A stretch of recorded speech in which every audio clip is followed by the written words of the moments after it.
Hi guys, now I believe by now all of us should be aware that there is a lecturer from the International Islamic University of Malaysia, IIUM who's getting roasted left and right, front and center for saying that the ancient Romans learned shipbuilding from the ancient Malays. Now, despite being criticized, despite being condemned, the lecturer, her name is Solehah Yaacob, is not the least bit concerned.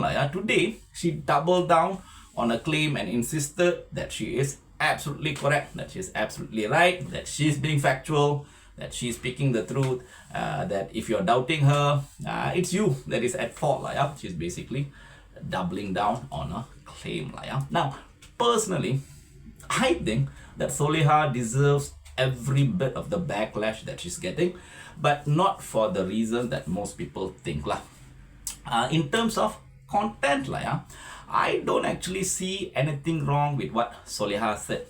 Most people are condemning her for the content, which is that the ancient Romans learn how to build ships from the ancient Malays. But I don't actually see anything wrong with her content. Sure, her claim might sound out of the box. Some people might say outrageous. Some people might even say foolish. But since when is it a crime to believe that something that you can't prove to be true, to be true? You believe it. You can't prove that it's true, but you believe it is true. Since when is that a crime? If it were a crime, then I think all religions in the world would have long been banned. So I got no problem with her content. I actually personally, I actually like listening to outlandish ideas. To me, listening to something different, maybe even outlandish, out of the box idea, is equal to eating some sort of exotic food, Korean food. I know some people don't consider Korean food as exotic, but for me it's considered exotic. And it's something that that I might not do every day, but just like the stomach demands some variety, so does the mind. Sometimes you just need to have things that you're not used to having, be it food for the stomach or food for thought, in order to not get bored with yourself. If you always have the same thing, same ideas, same food, you become bored with yourself. So some change is actually, I actually believe that it's actually quite a good thing. So if Solehah gives out this different idea, something out of the box idea, I actually would enjoy listening to it. As a matter of principle, I even admire anyone who thinks for themselves, even when they are wrong. There is something refreshing, something pleasant about hearing a thought that is genuinely original, even if it's not entirely correct. In the same way that it is refreshing to listen to the same 7 notes in music played in different ways, it is also pleasant, it's also refreshing to hear how the same reality that we live in, and that I live in, is experienced in a different way, or observed in a different way by my fellow human beings who also occupy the same reality that I live in. But here's the thing, here's the caveat. Thinking freely is admirable only when you represent yourself. It's like charity. I actually, of course, like everybody, I think being charitable is noble. But that is only if you give your own money in charity. Donating other people's money, however, it's not generosity, it's actually theft. It's actually theft disguised as virtue. Now, in the same way, I think thinking in line with your own experiences and your own observation and your own reasons, even if no one understands you, even if everybody thinks you're wrong, it's okay. But only if you're representing yourself.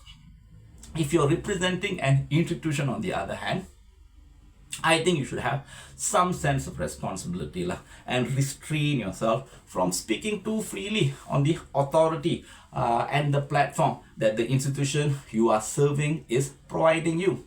People like lecturers, people like judges, people like police officers, even civil servants, you are not free to think as you please, believe as you please, or express yourself as you want, at least not in a full way, like you're not fully free to do all these things, because you represent an institution, you're an authority that represents an institution, you're an official of an institution, and thus you must subordinate your thinking, your beliefs within the scope of the values and principles that your institution serves, that your institution upholds. That's precisely why I never joined any institution. I don't want to subordinate my freedom of thought, my freedom of expression to anything other than my own reasons, other than my own observation, other than my own experience, other than my own judgment. But at the same time, if anyone chooses to join an institution, I think they've made a trade. You've made a trade, you have exchanged a measure of your freedom for institutional authority. You've given your freedom, in return you became an authority, and they must respect that exchange. My issue with Solehah is that she's not respecting that exchange. She is, in other words, acting like neither an individual or an authority, but by acting like both. On one hand, she expects to have the freedom to think and believe as an individual freely, think freely as an individual, believe freely as an individual. But on the other hand, she's also insisting that she be allowed to speak as an authority who represents an institution without committing to the values and principles that the institution upholds.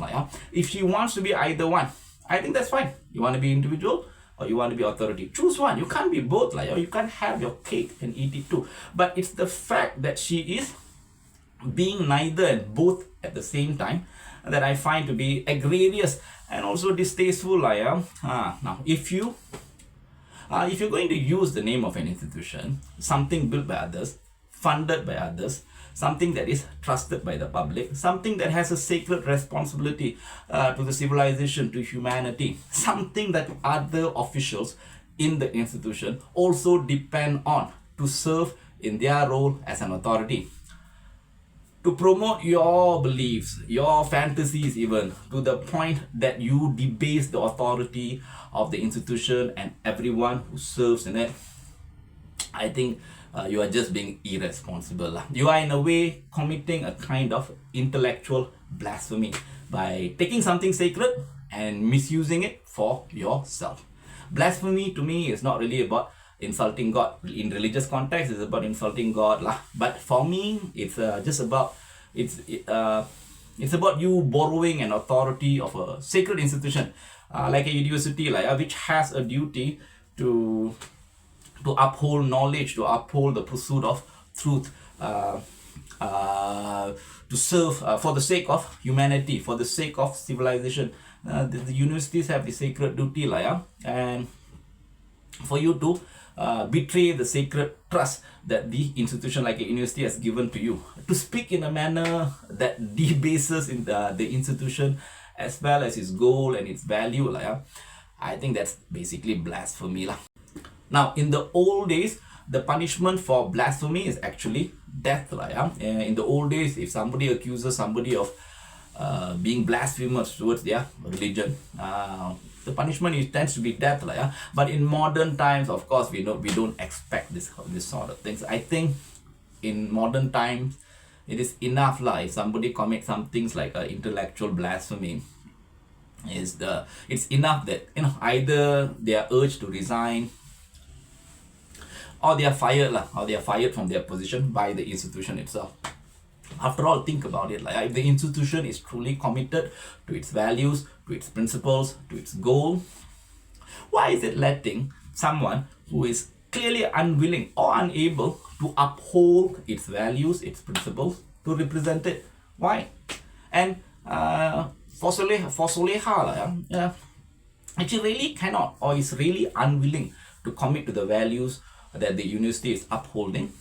Why remain with the university? Why not just resign her position and become something like a social media influencer who is free to believe and think in whichever way that they deem fit? Just represent yourself, then you are free. You don't represent an institution. Don't represent yourself, be free.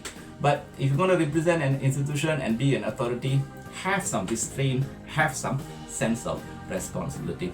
Yeah, so that's all I got to say in this episode. Thanks for watching, guys. Have a good day, and I hope to see you again in the next episode. Take care. Bye bye.